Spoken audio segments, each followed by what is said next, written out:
Em Efésios capítulo 4, hoje vamos meditar nos versículos 7 a 10. Eu queria te convidar para a leitura desse texto da Palavra de Deus. Vou ler na Nova Almeida Atualizada. Efésios 4, de 7 a 10, diz assim: E a graça foi concedida a cada um de nós segundo a medida do dom de Cristo. Por isso diz: quando ele subiu às alturas, levou cativo o cativeiro e concedeu dons aos homens. Ora, o que quer dizer ele subiu, senão que também havia descido até as regiões inferiores da terra? Aquele que desceu é também o mesmo que subiu acima de todos os céus, para encher todas as coisas. Amém. Fica com a palavra de Deus, a Bíblia aberta, mesmo que você esteja com o aplicativo ou com a Bíblia impressa. Mas agora é hora da gente focar o nosso coração na palavra do Senhor. E nós estamos há já algumas semanas e meses estudando Efésios. Para quem nos visita hoje ou quem ouve e participa com a gente pela primeira vez, talvez de um estudo aqui da igreja. E estamos em Efésios, nesse capítulo 4, no último encontro aqui com a igreja. O Marco Aurélio pregou no texto introdutório aqui do capítulo 4, versículos de 1 a 6, semana passada. E Efésios capítulo 4, ele está aqui descrevendo, falando, Paulo agora, sobre esses princípios que são fundamentais, mostrando como Deus faz com que a sua igreja cresça, amadureça, se desenvolva. E isso aqui vale para todas as épocas e lugares. Para a igreja na época que Paulo está escrevendo, e para nós hoje, para a igreja que virá amanhã, Deus permitindo. E como nós chegamos no capítulo 4, passamos da metade dessa carta, é uma carta curta, 6 capítulos apenas. Hoje mesmo pela manhã, eu tenho feito isso aos domingos, sempre eu tento, antes logo cedo de manhã, ler a carta de Efésios inteira, para ter gosto, o prazer que é ler essa carta em 15, 20 minutos, irmãos, acompanhado de um delicioso cafezinho quentinho, ainda mais no frio de hoje, e iniciar o dia tendo esse tempo, é prazeroso. Eu não queria te encorajar a fazer, não estou falando isso para falar que eu faço e vou colocar uma câmera ali filmando isso de forma alguma, nem tirar foto disso. É um momento precioso, eu quero compartilhar com você, porque é possível você fazer. Mesmo você que é ocupado com a agenda da semana e não consegue, enfim, tem muitas coisas que você pode justificar, inclusive da maneira como você acorda, já sai de casa para o trabalho, etc, etc, etc. Mas como é bom a gente ter o final de semana, e como é bom a gente poder saber que no domingo, ou no dia que você consegue separar para ser um dia consagrado ao Senhor, sim, todos os dias são, mas como é bom você poder ter um dia e que o seu ritmo, você coloca a prioridade à palavra de Deus, esse ciclo que a gente faz aqui de vir à igreja e adorar, e termos depois um dia para desfrutarmos em família, numa cadência diferente, lembrando que o Senhor é Senhor sobre todas as coisas que Ele nos dá, desde a saúde, a provisão de cada dia. E aí, eu lembro que eu tenho de segunda a sexta, ou talvez de segunda a sábado, para trabalhar, para fazer os afazeres que são dignos, mas ao mesmo tempo eu sempre tenho esse dia que eu paro tudo para lembrar que a partir do descanso eu sirvo, a partir desse tempo de adoração eu prossigo. Não é o contrário, não é o trabalho, e aí, ufa, finalmente vou orar. Trabalho, e finalmente eu vou aí prestar atenção, eu vou pedir socorro a Deus. Não, é o contrário. A partir de um foco na presença do Senhor, de colocar minha atenção, minha concentração, minha energia, minha vida, meu coração, eu adoro e aí eu sirvo. Eu adoro e aí eu vou trabalhar. Eu adoro e aí eu vou exercitar a minha semana. Isso é o domingo, isso é o sábado. Esse é o sabático que a gente fala. Esse é um princípio aqui. Eu estou falando isso por quê? Porque nesse momento agora, nós estamos falando de algo que Deus vai fazer e faz e age na vida da sua igreja, daqueles que são discípulos de Jesus, daqueles que nasceram de novo.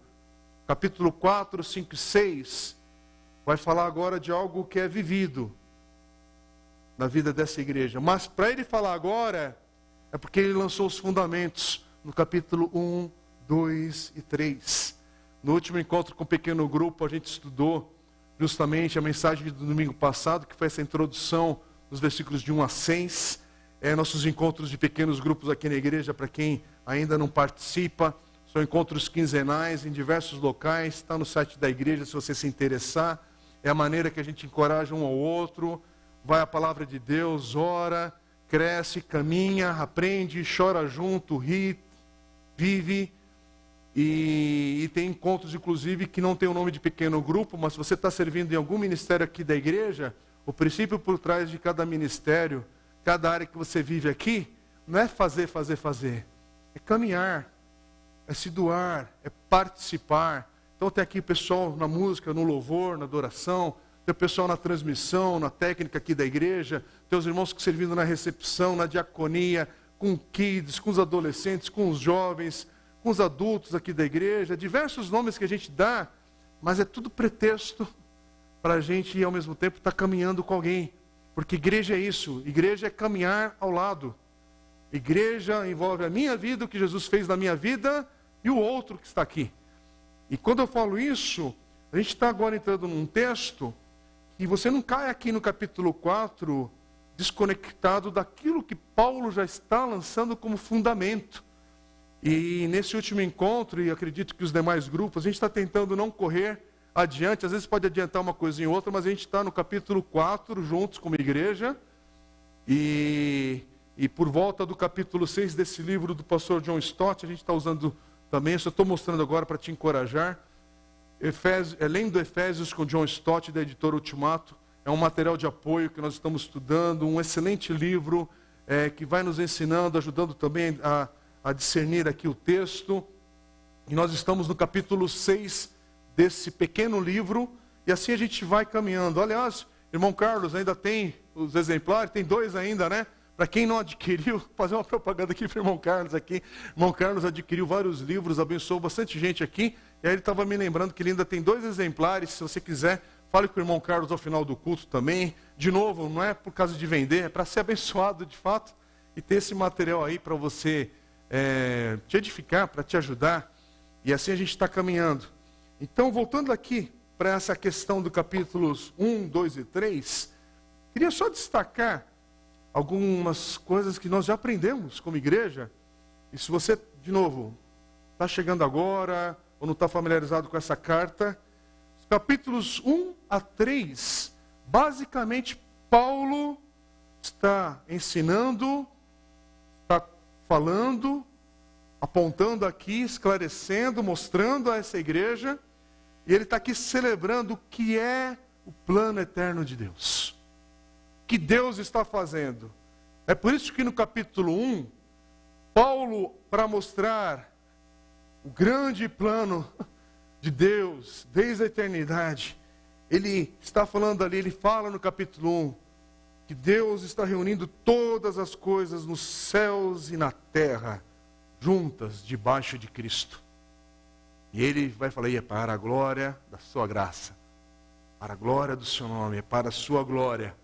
No capítulo 2, Paulo vai mostrar que esse plano eterno de Deus é por meio da morte e ressurreição de Cristo, nos reconciliar a Deus e ao próximo. Reconciliar a Deus e uns aos outros. Essa nova sociedade que Deus está fazendo para aqueles que estão em Cristo. É isso. E é interessante que Paulo fala e ensina, e por todo o Novo Testamento a gente tem esse ensino, é para deixar claro, é por meio da morte e ressurreição de Cristo. Não é qualquer nome. Não é qualquer fundamento. Não é qualquer ideia. Não é qualquer ideologia. Tem um nome. Tem uma pessoa. E é Cristo. É isso que o Evangelho diz. É isso que a palavra de Deus diz. E não é Cristo mais alguma coisa. É por meio da morte e da ressurreição de Cristo. Você não acrescenta absolutamente nada à cruz. Nada ao sangue derramado de Jesus. Entendeu? E é a palavra de Deus que diz, não é uma rodinha que a gente senta para ficar debatendo ideias. A gente pode fazer isso, a gente pode compartilhar um monte de conhecimento. Mas aqui o texto fala, é por meio da morte e ressurreição de Cristo. Não, você não precisa comprar a coleção de pedras de energia lá da Índia. Não, você não precisa descobrir uma sequência de óleos místicos que você mistura e aí vai acender uma sequência de velas na ordem correta e aí algo no cosmos vai começar a andar em teu favor. Não. O ensino é, por meio da morte e ressurreição de Cristo, somos reconciliados. E ponto final. Não está falando de oferta, de dízimo, da frequência que você tem no teu grupo religioso, na igreja. Isso é tudo uma outra coisa, um outro assunto. Isso vem depois, é uma outra coisa. Mas não é para acrescentar nada ao que Jesus é para cada um de nós. Entendeu? E o capítulo 3, Paulo vai continuar falando sobre esse ensino, essa doutrina, esse fundamento que ele está passando para, de novo, eu quero trazer vocês para o texto. Antes de falar do capítulo 4, então passamos pelo capítulo 1, a gente passa pelo capítulo 2, e o capítulo 3, que ficamos algumas semanas também estudando, Paulo fala que nesse plano eterno de Deus,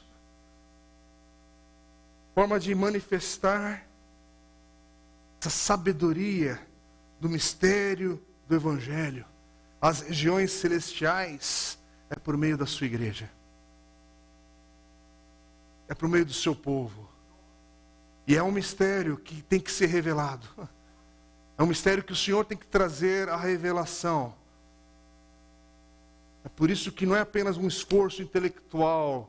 Sim, você pode aprender, você pode se esforçar, você pode se dobrar aqui, estudando, recolhendo informações, debatendo, discutindo um monte de coisa, mas há um mistério aqui do Evangelho. Há uma sabedoria aqui que transborda aquilo que eu consigo administrar. É maior do que eu poderia tentar decifrar, mas é revelado, é dado, é manifestado na igreja do Senhor. Algo aqui triunfante, algo tremendo. E é por isso que o capítulo 1, 2 e 3, ao lermos, meditarmos, refletirmos, estudarmos, eu estou querendo colocar essas palavras nessa sequência, ou não é na sequência de prioridade, não. Poderia acrescentar outra santa para você entender que não adianta nada ler o capítulo 1, 2 e 3, e como igreja do Senhor, se isso não levar a gente a Senhor. Ao ler capítulo 1, 2 e 3, eu tenho que ter uma postura de adoração ao Senhor. Porque, irmãos, uma boa teologia nos leva a dobrar os joelhos diante do Senhor. É por isso que a gente está vivendo uma época de um evangelho raso, da profundidade de um pires. Profundo, igual um pires. Tantos livros, autores, conferências, transmissão online agora, para invadir tudo. Aí a pessoa escuta 10 cultos online num dia, 20 podcasts no outro, lê a Bíblia, sei lá como, e ouve online, tal, e termina a semana, rasa igual um pires. Ouviu, leu, enche de besteira às vezes no meio de tudo isso, porque há tantas vozes também no meio desse negócio, com o nome de Jesus, mas tantas vozes diferentes. E aí a gente tem uma igreja que é rasa, que é um negócio árido, esquisito. Uma igreja que ouve, estuda e chora pouco pelo perdido. Que chora pouco pelos povos não alcançados. É que nem, irmãos, eu não quero falar, eu queria me surpreender e gostaria de me surpreender. E eu estava falando da missionária que vai estar aqui, testemunha de semana que vem. Irmãos, é uma pessoa simples. Uma pessoa humilde no sentido simples. Tem muitos PhDs e títulos e tal, mas é uma pessoa com o coração querendo servir num campo. Quando se ouvir falar o nome do país, fala assim, você quer voltar? Não é que ela quer ir, ela quer voltar, porque ela já esteve lá por alguns anos. Ela quer voltar. É uma jovem. E aí, quando eu falo de tudo isso, pensar que alguns de nós ainda vai fazer uma escolha de se ausentar do culto por besteira, por trivialidade, por não dar valor, não dar importância. De novo, irmãos, não estou falando agora para emocionar alguém, tocar com palavras, não estou falando para manipular ninguém. É que nem sábado que vem vai vir uma pessoa dessa aqui, irmã em Cristo, representando uma missão que tem uma história no Brasil, e tem mulheres que vão se ausentar, que está aqui. Da nossa igreja, estou falando, a gente não tem um grupo muito grande, por isso eu não estou falando de lotar o auditório, não é a questão essa. Eu estou falando a questão de prioridade. Eu estou falando prioridade.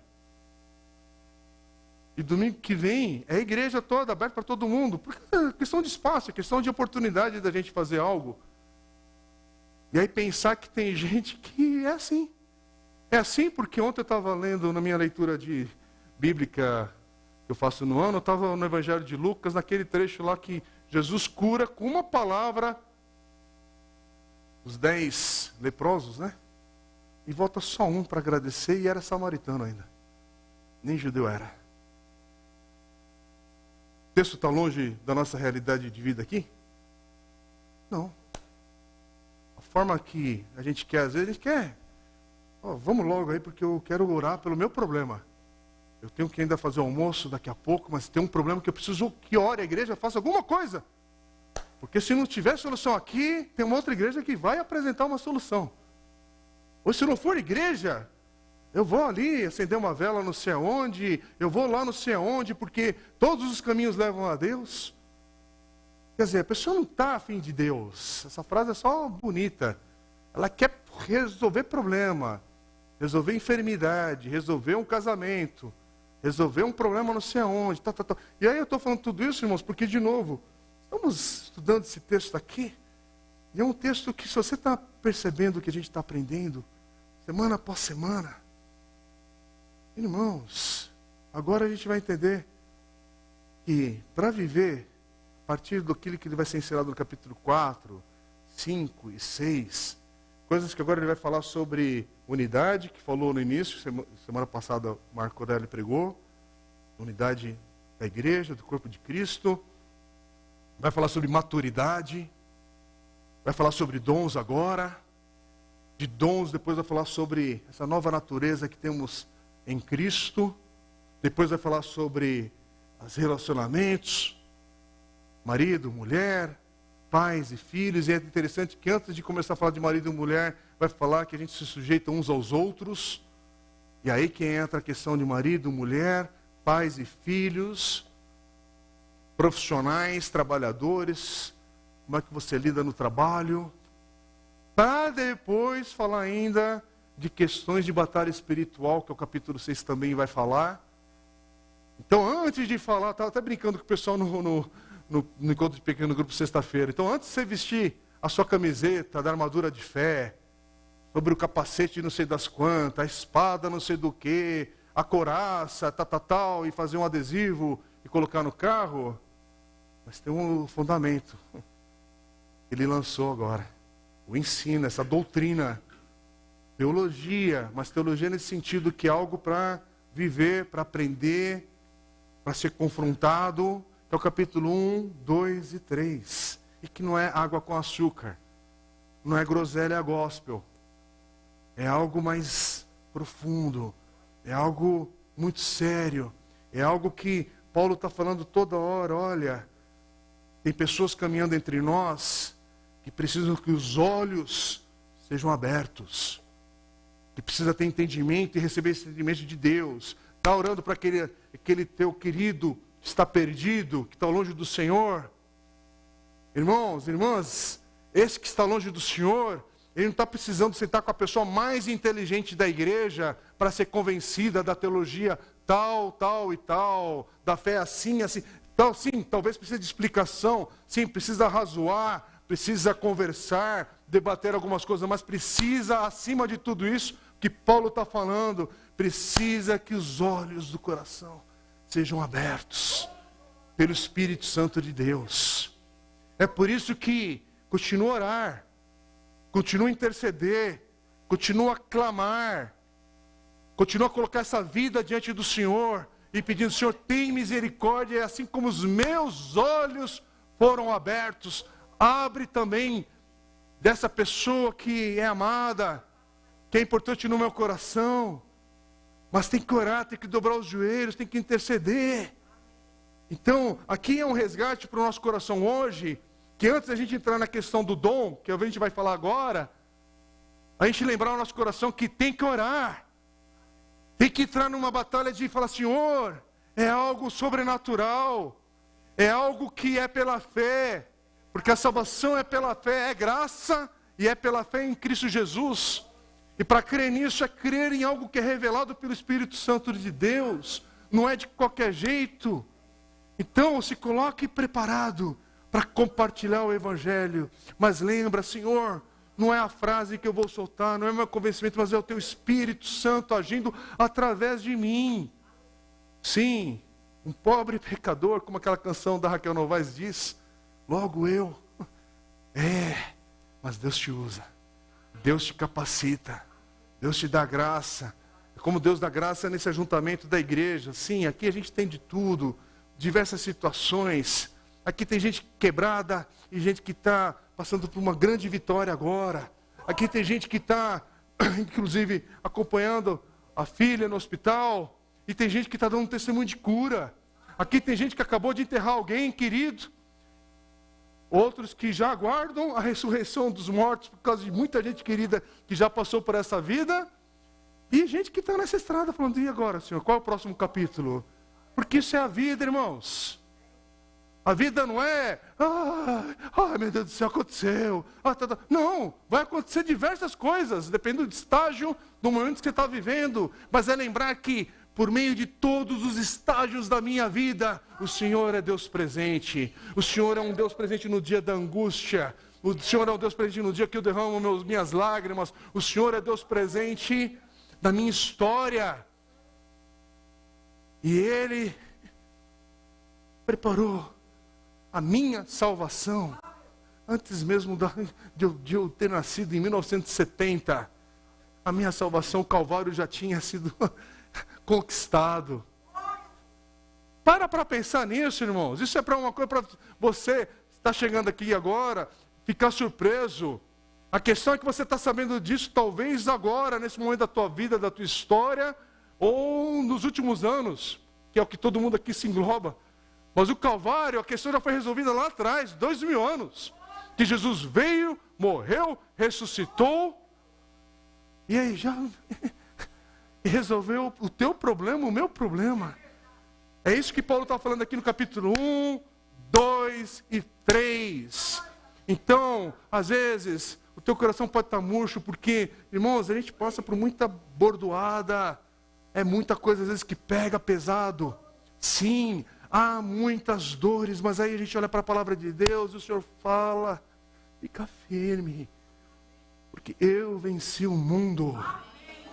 E nessa esperança a gente vai caminhar. Senhor, essa semana está um pouquinho mais apertado, essa semana está um pouquinho mais difícil, mas na tua palavra eu vou me sustentar, na tua verdade eu vou ficar firme. Não, eu não vou de vento em vento. Então tá bom, agora eu vou para outra doutrina. Agora eu vou para um outro tipo de ensino. Agora eu vou para um outro tipo de religião. Não. Eu fico firme porque eu tenho um testemunho aqui de homens que perseveraram, que continuaram, que passaram, que deram as suas vidas, inclusive, por causa desse evangelho verdadeiro, que os alcançou, que os transformou, que é a história da igreja primitiva, irmãos. E aí, de novo, e é por isso que a gente vai ouvir semana que vem, Deus assim permitindo também, um testemunho encorajador da obra missionária neste mundo, para quê? Para nos acordar, para entender que a luta está sendo agora.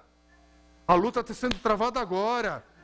Tem irmãos e irmãs que continuam colocando suas vidas em risco por causa da verdade revelada nesse livro, na palavra de Deus.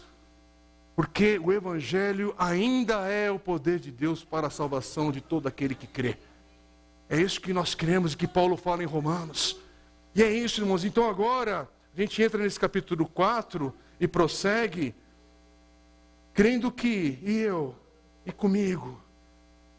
E eu queria apenas citar, fechando a questão dos versículos 1 a 6.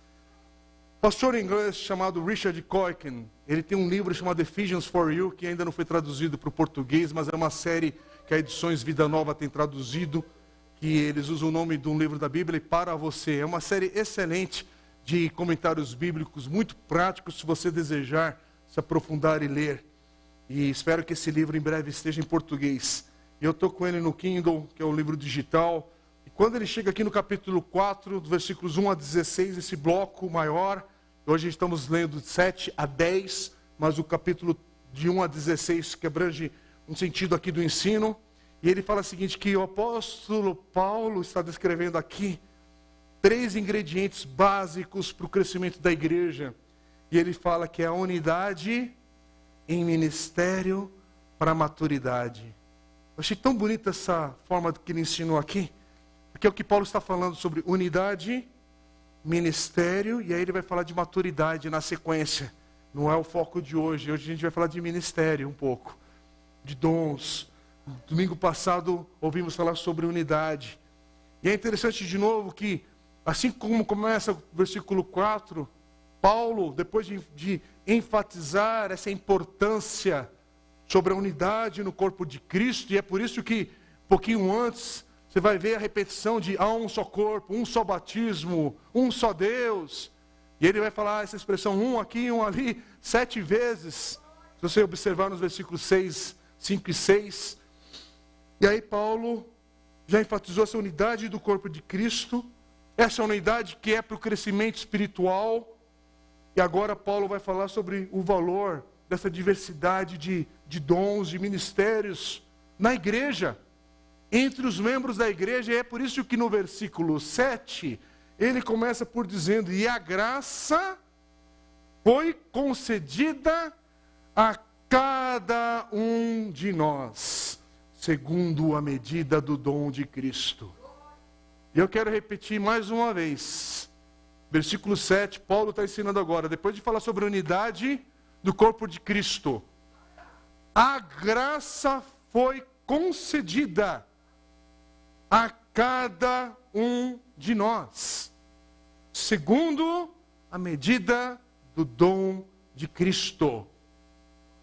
Não fala sobre a cada igreja, a cada grupo de cristãos, a cada pequeno grupo que se reúne. Não. Está falando que cada um que está em Cristo, cada um que nasceu de novo, cada um que tem Jesus como seu Senhor e Salvador, cada um recebeu essa graça, recebeu o dom, segundo a medida do dom de Cristo. Cada um, cada crente, sem exceção, recebeu alguma graça, recebeu algo. E com isso, eu quero voltar àquela alusão que é bem familiar para todos nós. Por isso não existe cristão, o discípulo do plano básico, do plano intermediário. Aqui não temos cristão do plano Platinum, Gold, igual a gente é selecionado nas nossas contas bancárias, ou cartão de crédito, outros planos de milha das empresas aéreas e outros pacotes aí que nos oferecem. Na vida em Cristo, cada um em Cristo, a graça foi concedida a cada um de nós, segundo a medida do dom de Cristo. Não, você não recebeu de acordo com que Jesus pegou seu currículo e falou, opa, seu LinkedIn está bem montado. Que bacana, acho que eu posso te usar, hein? Não, misericórdia. É conforme Cristo determinou. E isso inverte alguns valores nossos. Porque aquilo que a gente acha que é olha, esse cara é bom, hein? Pode ser que ele seja usado em tal e tal coisa. E Deus pega, às vezes, pessoas mais humildes, mais simples, mais sem recursos entre nós. E usa poderosamente para a graça do Senhor, para a glória dEle. Algo que só o Evangelho pode fazer. Sim, às vezes Deus também usa pessoas que foram capacitadas, que trilharam um caminho que é difícil também. Mas a questão é que essa pessoa também, em Cristo, ela recebeu algo, Cristo deu. Algo que é um dom. É interessante até porque tem algumas das nossas características naturais, e apesar de usarmos o nome de características naturais, que nós nascemos com elas, você recebeu de Deus isso. Recebeu do Senhor. Por isso que somos, cada um aqui é único, sim. Não existe dois de nós, mesmo aqueles que são gêmeos. É diferente, é único, é singular, porque é assim que Deus fez cada um. E há algo que se mistura aqui, algo que você nasceu, Deus te deu, e pode ser potencializado para a glória do Senhor. E há também algo que, irmãos, não vou entrar nesse estudo hoje, vamos entrar daqui a pouquinho. E estamos tendo uma oportunidade de falar sobre dons e ministérios nessa sequência. Mas há sim uma capacitação que vem do Senhor, que vem por causa do novo nascimento, que é derramado sobre cada crente também. E com tudo isso que eu quero dizer é que não importa por qual caminho você quer começar aqui, para entender algumas coisas na tua vida, na tua história. A questão hoje que eu quero que você se concentre é que no versículo 7 Paulo fala que a graça foi concedida a cada crente, a cada cristão, a cada discípulo de Jesus, a cada um de nós segundo a medida do dom de Cristo. E Paulo não está fazendo uma referência à salvação pela graça. É outra coisa, que ele já passou por isso no capítulo 2. Paulo está falando aqui a respeito de uma graça que nos é dada com dons de ministérios que Cristo distribui. A sua escolha. Cristo dá, distribui. Dons que são dados, e não é para nossa própria satisfação, não é para sua reputação, para ganhar mais ponto na vida, na igreja, sei lá no quê, mas é para você ser uma bênção, para você enriquecer, não a sua própria vida, mas a vida e o serviço dos outros, naquilo que nós chamamos de igreja do Senhor, na vida em Cristo. Cada um aqui recebeu um dom, a graça, um ministério que Deus te dá para ser bênção, para abençoar o próximo, para abençoar a sua igreja local onde Deus te coloca. Talvez você não saiba identificar o nome, você nunca prestou atenção nessas coisas, ou você é novo na fé, e talvez você já está calibrado aí nessa vida em Cristo já faz tempo. E eu quero te chamar a atenção nesse sentido. Deus dá dons que, o texto fala, dons da graça, que não são apenas habilidades, mas que são ministérios, meios para servirmos a igreja, a sua família agora de Deus, chamada igreja. Lembra que antes você não pertencia, antes você não era, mas agora em Cristo você é, povo de Deus, família de Deus, adotado, eleito. Você foi adotado, você agora é filho de Deus. E você recebeu essa graça. É com você, é comigo. Não é com o outro. É com você. Tem o seu nome nisso. E há outras passagens nas Escrituras que Paulo também explica, não apenas Paulo, inclusive até o apóstolo Pedro vai falar mais a respeito dos dons. Nós temos um texto em Romanos capítulo 12, que não é o texto de hoje. Temos também 1 Coríntios capítulo 12, que há um outro estudo, ensino ali sobre dons. Há também na carta de 1 Pedro capítulo 4, também ali falando sobre dons, sobre ministério. Mas agora a gente está em Efésios. Estamos no capítulo 4. E é interessante que o princípio aqui, e quando nós falamos de dons e ministérios, que o Senhor dá para nós sermos bênção onde Ele nos coloca, é que você pode não estar sendo essa bênção, porque está de braços cruzados. Porque está, com todo respeito, por favor, literalmente sentado numa cadeira e ainda com discurso. É porque agora eu estou sentado, preciso de um tempo, porque passei por grandes lutas e aconteceu isso, aquilo, outro, estou numa transição, preciso ficar aqui de braço cruzado, sentado. E por favor, quando estou falando disso, eu não estou falando de ativismo. Eu não estou falando de pausas que você pode estar, como já aconteceu com muita gente, gente que passa por estresse, gente que passa por como eu estou falando agora, tem momentos de luta, um monte de situação, você está de mudança, você está, enfim, está em trânsito. Eu estou falando de outra coisa, estou falando de uma condição que o teu coração se acomoda e você passa a ser um frequentador, um consumidor da fé religiosa chamado Igreja Batista, Igreja Assembleia de Deus, presbiteriano, fé reformado, pentecostal, carismático, dê o nome que você quiser dar. Mas você virou um consumidor de prateleira de fé. Ah, agora eu quero isso aqui. Ah, é um louvor mais contemporâneo. Que legal. Não, semana que vem eu vou lá apertar o botãozinho da igreja, os Quakers, sabe? Eu quero vestir um negócio diferente. E também porque agora eu estou inclinado para isso. Não, agora vou fazer tal e tal coisa. E aí é desconectado. Sabe aquela vida de um crente que é desconectada? É aquele que com toda a dor, eu não estou falando isso de novo, irmãos, por favor, não interprete. Primeiro que eu não sei a situação do grupo aqui, na maioria. Eu conheço alguns dos irmãos. Então, se você está nos visitando hoje, que Deus, pela sua graça e misericórdia, fale ao teu coração.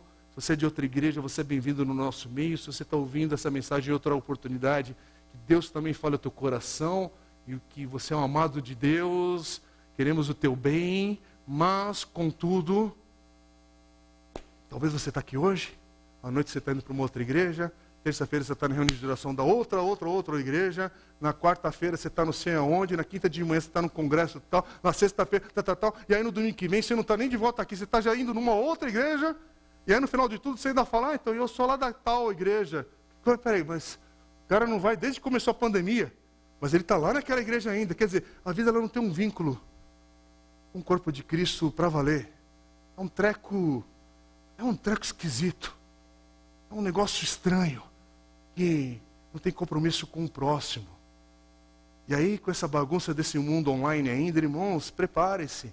O que já estava difícil numa geração, só estamos potencializando essa dificuldade num outro grau, para a geração que já é presente e que está por vir. Irmãos, é aquela questão, estamos num culto de adoração a Deus, eu fecho meus olhos agora, por favor. Você está despreocupado de não ter nem a palavra de Deus com você. É esse o padrão hoje evangélico. Você vem para o culto de adoração, mas tanto faz se você trouxe a palavra de Deus ou não. Quer dizer, que época é essa que a gente vive com essa frieza? De novo, não estou falando que você veio numa urgência, chegou aqui porque eu não quero entrar num legalismo da coisa. Mas tem alguma coisa errada. Tem alguma coisa que está fora do eixo. Está fora do eixo. A marcha para Jesus. Ah, Senhor. Oh, grande. Cheio de corrupto e bandido no palco, mas glória, a marcha é para Jesus, para transformar a nossa nação. Mas um palco repleto de gente ímpia, sem temor a Deus, sem valores do reino. E aí você está misturando um carnaval gospel com uma transformação na nação. E por favor, e com isso eu não estou dando nome a nenhum político ou líder religioso, eu estou falando de uma condição que a gente vai se acostumando, e daqui a pouco isso parece que é a vida da igreja, mas não é. Isso é outra coisa.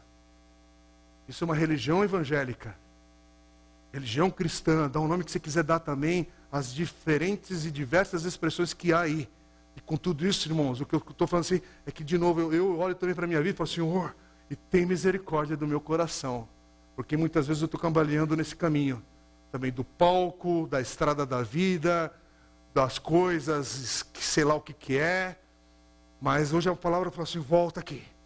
Volta aqui. Senhor, vamos falar, deixa eu voltar para o assunto de dom. Deixa eu voltar aqui para algo que Deus falou que deu a você e a mim. Deu a você e a mim. Não é para o teu irmão da esquerda, da direita. É legal ter usar essa expressão na igreja, né? Tem um irmão da esquerda e da direita aqui, presente, né? E o do meio, ali. E Deus deu um dom a cada um. A cada um. Deus deu um dom. Não confunde as coisas. Deus deu um dom a cada um que está em Cristo. E você não está percebendo um engodo, uma mentira, um dardo inflamado do maligno, às vezes na tua vida, na tua fé, na tua mente, no teu coração, que é não perceber que a igreja é enfraquecida quando você não exerce o seu ministério, o seu dom, e quando você não discerne também aquilo que Deus te deu. Presta atenção. Eu estou 10 anos na igreja, ainda preciso fazer um curso para descobrir o dom espiritual que eu tenho. Como é que é? 10 anos frequentando a igreja, espaço de igreja. 10 anos depois, você ainda está em dúvida. E eu estou falando isso para te chamar a atenção. Para conversarmos, para orarmos, para fazer algo. Porque o texto falou assim, cada um recebeu. Você está em Cristo? Cristo é seu Senhor e Salvador? Você está vivo ainda? Está respirando aqui? É com você. Com você. É com você. A igreja será enfraquecida. Essa aqui é a frase, na verdade, não é minha não. É desse pastor que eu citei agora, Richard Coykin. Ele fala assim nesse comentário. Ele diz que a igreja será enfraquecida quando você, falando dos seus membros, não exerce o seu ministério, o seu dom. Irmão, isso aqui é um negócio para... Senhor, tem misericórdia da minha postura. Será que eu sou responsável em enfraquecer a igreja onde o Senhor tem me colocado? Onde eu chamo essa igreja ou tal igreja de minha, onde o Senhor me coloca, a minha igreja, a minha comunidade, e eu sou responsável por enfraquecer os meus irmãos, em vez de abençoar, enriquecer aquela vida em comunidade. Só que ao mesmo tempo, esse texto não é para a gente pensar de maneira alguma em superioridade, porque eu tenho um dom disso ou um dom daquilo. Não é sobre ser superior ao outro. Porque ninguém, a começar, possui todos os dons. Todos precisamos do ministério e dos dons que o Senhor deu a cada um, pela graça. Precisamos uns dos outros na vida daquilo que chamamos de igreja. E essa diversidade que há de ministérios na igreja, de formas de servir, de dons, é algo para a gente celebrar, para a gente desfrutar, para a gente louvar o Senhor, que há essa diversidade. Que lindo isso, glória a Deus por isso. Mas lembrar sempre o coração, se é Jesus, se é Cristo que concede os dons, não tem espaço para orgulho. O meu dom é graça. A minha capacidade, minha habilidade é graça. É a graça. Não preciso ter inveja de um irmãozinho porque ele consegue fazer isso, aquilo, outro, tem uma memória melhor que a minha, o que não é muito difícil, e aquilo. Então, não precisa, é para se alegrar. Para se alegrar com aquele que tem um dom tal, tal e tal, um ministério que você dá um nome, que reconhece, é para se alegrar, não é para invejar, não é para ter, é Deus que deu, é Jesus que dá, é Deus que concede, louvado seja o nome do Senhor, e você também recebeu. O Senhor também te deu algo. Sabe aquela capacidade que alguém tem? E eu estou falando de uma coisa diferente. Nós vamos orar, tá? Daqui a pouco. Hoje é um desses cultos. Nós vamos terminar o momento da palavra. E nós vamos ter um tempo de intercessão aqui na igreja. Oração com quem desejar. Quem quiser ir embora, precisa ir embora por alguma questão, pode ir em paz, em tranquilidade, mas nós vamos orar. Nós vamos ter um tempo aqui de adoração, de intercessão uns com os outros. E tem gente que tem algo especial nesse momento de oração, que é algo diferente, inclusive, da minha oração. Eu não tenho muito esse negócio, não. Até confesso para os irmãos. Mas tem gente que tem um coração que se aproxima do outro de um jeito, irmãos, que a gente sabe que é um dom. É um dom dado por Deus, de uma atenção, de uma forma de te apresentar diante do Senhor em oração. E você percebe o Senhor ali. É gente que sabe ensinar e encorajar por meio da palavra de Deus. Que você sabe que tem algo ali que é o dom do Senhor na vida daquele irmão, daquela irmã. Não, ele não passou pelo seminário, o que é muito bom fazer também para quem pode, quem deseja, quem tem condições e um monte de outras coisas. Mas tem muita gente que não passou pelo seminário, mas tem o dom do ensino, a sabedoria do Senhor, de discernir e de trazer uma palavra de apoio, de encorajamento, de exortação. E é dom. Não é na raça, não é um negocinho. Você sabe que o Senhor falou. O Senhor trouxe uma palavra. É gente que tem uma forma de administrar coisas na igreja, ministérios, pessoas, servir o outro através da diaconia, que é um dom, que é algo do Senhor. É gente que sabe estar no ministério infantil e tem um amor que é derramado pelo Deus, não é por causa da escala. É uma pessoa que tem um amor no discipulado, um amor para ministrar às crianças, aos adolescentes, aos jovens, aos idosos, aos casais. É um dom. É um ministério que o Senhor está te dando. É algo para você buscar o Senhor, lapidar esse negócio, tratar, trabalhar, consagrar ao Senhor. Mas é um dom dado por Deus. É gente que tem pequeno grupo e sabe acolher, sabe receber. É o dom da hospitalidade, irmãos, que deveria estar presente na vida de todo cristão. Mas parece que a gente perdeu esse caminho. Agora é uma igreja, uma vida de discípulos indiferentes, que não chama absolutamente ninguém a estar à mesa, a acolher, e que se puder disfarçar, opa, não é comigo. Opa, estou indo ali no banheiro, é hora de ir no banheiro, irmão. Levantar, né, sair pela porta ali. Esquecer que, sim, há um dom da hospitalidade, pode ser algo que é marcado por uma graça do Senhor, mas isso deveria ser um dom marcado pelo novo nascimento, que é de amar, que é de se doar. Irmãos, e desculpe, a gente vive nessa cidade urbana, grande, mas como eu estava lembrando também no estudo do pequeno grupo sexta-feira, Efésios é essa grande cidade urbana na sua época, cosmopolita, com um grande ou o maior centro religioso da sua época, que é maior do que diversos estádios de futebol. O templo de adoração que havia em Efésios, no Maracanã, irmãos, era só a porta de entrada. Isso é dados históricos, não apenas falando de texto bíblico. Você vai estudar sobre Efésios, essa cidade que ainda existe.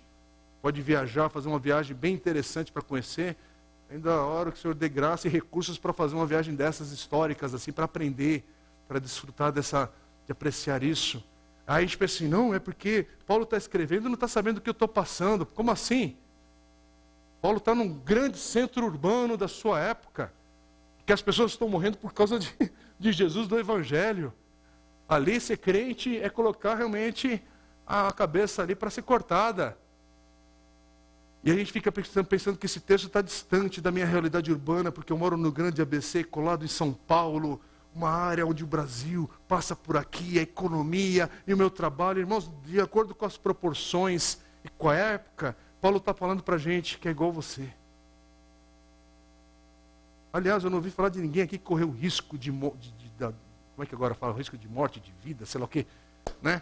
Agora tem um jeito correto de falar isso, né? Mas é risco de morte aí, por causa do Evangelho. Teve? Chegou até mim, alguém nesses dias aqui na nossa região, por causa do Evangelho, correu risco com a sua vida. Quer dizer, você pensar que esse texto está distante da tua realidade, com que lente você tem lido a palavra do Senhor? Não, isso aqui é para nós, é para hoje, é para cada um de nós. E aí, é para a gente entender. Aí vamos agora para os versículos que são os difíceis aqui, mas eu só vou passar brevemente. Eu usei toda essa estratégia para poder não focar num dos versículos mais difíceis que há na carta de Efésios. E eu não vou passar demorado por ele. Eu vou passar, na verdade, pegando a minha colinha aqui de estudo, que o pastor Richard Dawkins ele explica de uma maneira muito básica que é suficiente para a gente poder prosseguir nesse texto. Até porque os versículos 8, 9 e 10, e principalmente a interpretação do versículo 8, há muita divergência, há muita explicação, há muitos textos de gente séria, estudiosa da palavra de Deus, homens tementes ao Senhor, que explicam de maneira diferente esse texto. Mas voltando para a questão do que Paulo está enfatizando aqui. Paulo está falando sobre dons. Começou falando no versículo 7 sobre os dons que são dados pelo Senhor. De novo, dons sejam para servir aos outros, orar, interceder por eles, quer seja ensinando, fazendo, enfim. E aí Paulo, logo após falar sobre esses dons, esses ministérios que são dados a cada um de nós em Cristo, por meio de Cristo, ele vai citar o Salmo 68. E na verdade ele cita o Salmo 68, versículo 18, que talvez deve ter um destaque aí na sua página da Bíblia, mostrando o que é, onde está o versículo. E esse versículo que está citado aí no capítulo 4, versículo 8, é o Salmo 68, 18, que diz: quando ele subiu às alturas, levou cativo o cativeiro e concedeu dons aos homens. E esse é um texto que há divergência na maneira de explicar, mas para a gente poder prosseguir e encerrar nossa meditação de hoje, a gente pode explicar esse texto, a maneira como Paulo está conduzindo aqui. Paulo está enfatizando, nesse momento, o Cristo ressurreto, que não apenas nos salvou, mas deu a cada um de nós dons para a nossa igreja, para a sua igreja.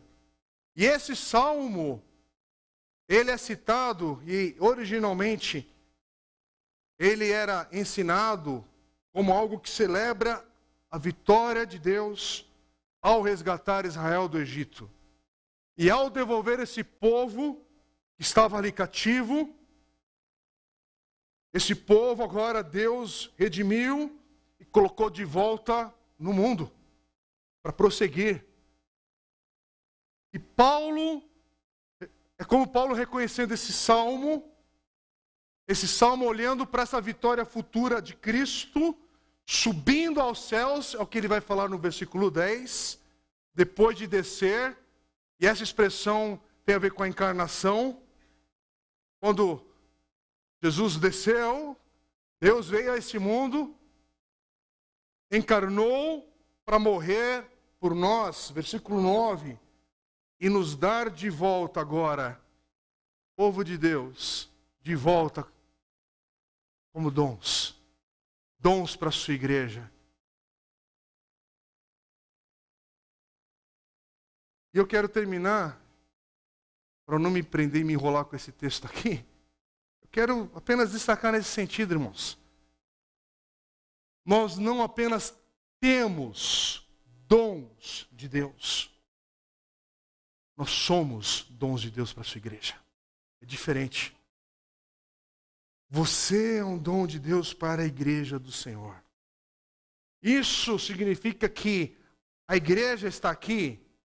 Não, e a igreja que não é esse prédio. A gente podia estar no estacionamento. E ali seria povo de Deus reunido. A gente podia estar num grande parque ou na rua da cidade aqui, em algum outro lugar. E esse ajuntamento seria a igreja do Senhor. Seria o povo de Deus. Mas estamos aqui, e talvez falando também com pessoas que estão ouvindo essa mensagem, que pertencem ao povo de Deus, nasceram de novo, foram seladas com o Espírito Santo de Deus. E a gente precisa lembrar que a igreja do Senhor, nós pertencemos. Essa igreja ela não está aqui presente para me abençoar. Não. Eu não sou um consumidor de uma fé cristã. Eu não vou estar enchendo o meu carrinho da fé. Não, não. É outra coisa. O oposto é que é verdade. Somos salvos e dados para nossas igrejas como dons, para abençoarmos e servirmos ao próximo, uns aos outros. Você não é um consumidor religioso, meu irmão. Somos servos, agora filhos de Deus, adotados, eleitos em Cristo, abençoados pela sua graça, com um dom para servir. E com isso eu termino e quero te convidar a ficar em pé. Como é que você serve ao Senhor com o seu dom? Eu quero te provocar, e mais uma vez, com todo o respeito a você que tem nome, tem história, a você que talvez chegou aqui, tem história, a gente sabe disso, a gente também se beliscar aqui dói. Tem gente aqui que tem alguns traumas provocados por esse mundo da fé, esse mundo religioso que provoca muitas feridas e cicatrizes. Sim, muitas decepções, muitos traumas. De novo, há pessoas passando por depressão, e depressão que é depressão espiritual também. São várias coisas acontecendo que vão te esmagando. E eu não estou pregando aqui uma palavra para te cobrar, para te esmagar mais um pouquinho ainda, pisar mais um pouquinho lá e você sair daqui mais torto do que às vezes chegou. Não, é o contrário. A palavra hoje é para te lembrar como você chegou aqui. O Senhor te ama. E o Senhor não tirou o seu dom. O Senhor não tirou o seu ministério. Talvez tem muita coisa embaçada nessa visão, nessa lente, que precisa da graça do Evangelho do Senhor para limpar. Mas é Cristo. Cristo deu. Ninguém tira. Cristo deu a cada um. Eu quero orar por você.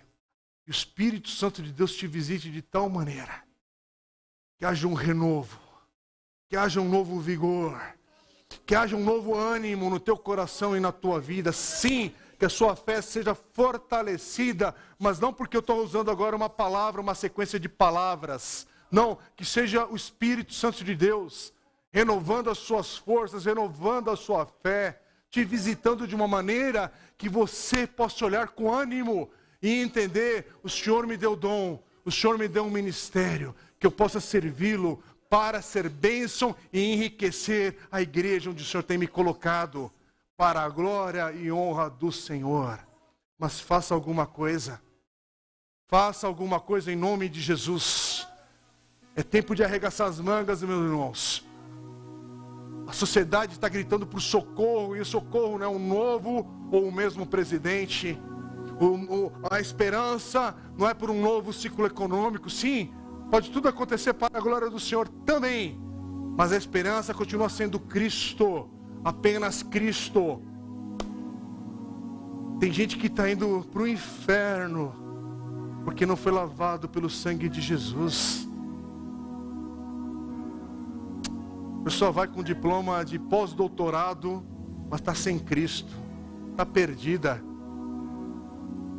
Por favor, tem gente enferma assim, precisa de cura, precisa de um milagre, mas acima de tudo, você precisa de Jesus nesse dia chamado hoje. Você precisa de Cristo no dia chamado agora, hoje. Que Deus seja presente na sua vida, na sua história, e que você entenda que se você está em Cristo, você tem um dom dado por Ele, para a glória dEle, para ser bênção, em nome de Jesus. Vamos orar, igreja, feche os seus olhos agora, vamos orar. Senhor meu Deus,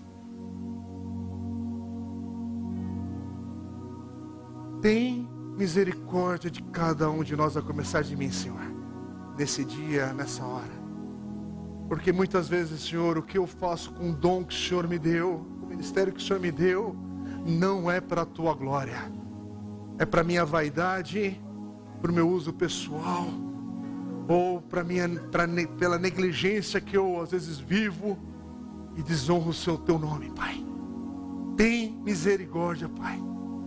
A começar em mim, tem misericórdia, Senhor. Tem misericórdia de cada um aqui que tem negligenciado o seu dom, o seu ministério. Tem misericórdia, Pai, da tua igreja na nossa nação, que tem trazido muitas vezes vergonha ao teu santo nome. Mas ao mesmo tempo, Senhor, louvado e bendito seja o nome do Senhor, que nos salvou pela morte e ressurreição e o sangue derramado de Cristo Jesus, e pela graça somos salvos mediante a fé no teu Filho amado Jesus. E Senhor, somos selados e eleitos, justificados por causa de Cristo, por causa do teu Espírito Santo que agora está em nós. E a tua palavra afirma e diz que cada um aqui recebeu o dom e o ministério do Senhor.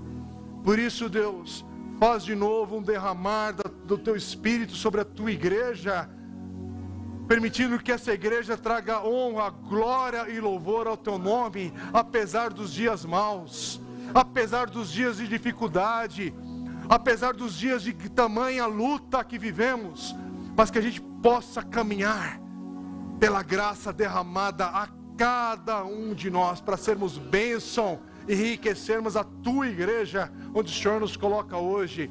Faz isso na minha vida, na vida dos meus irmãos aqui, na vida da tua igreja. E no dia de hoje, Deus, aquele que precisa de salvação, Senhor, abre os olhos do coração para que vejam a salvação em Cristo Jesus. E hoje também, Deus, tem os seus nomes escritos no livro da vida. Faz isso para a glória do teu nome. Bendito seja o Senhor, bendito seja o Deus da nossa salvação. Aleluia, louvado seja o Senhor. Amém e amém. Louvado seja o Senhor, amém. Pode aplaudir, igreja. Louve o Senhor, louve o Senhor. Amém. Amém.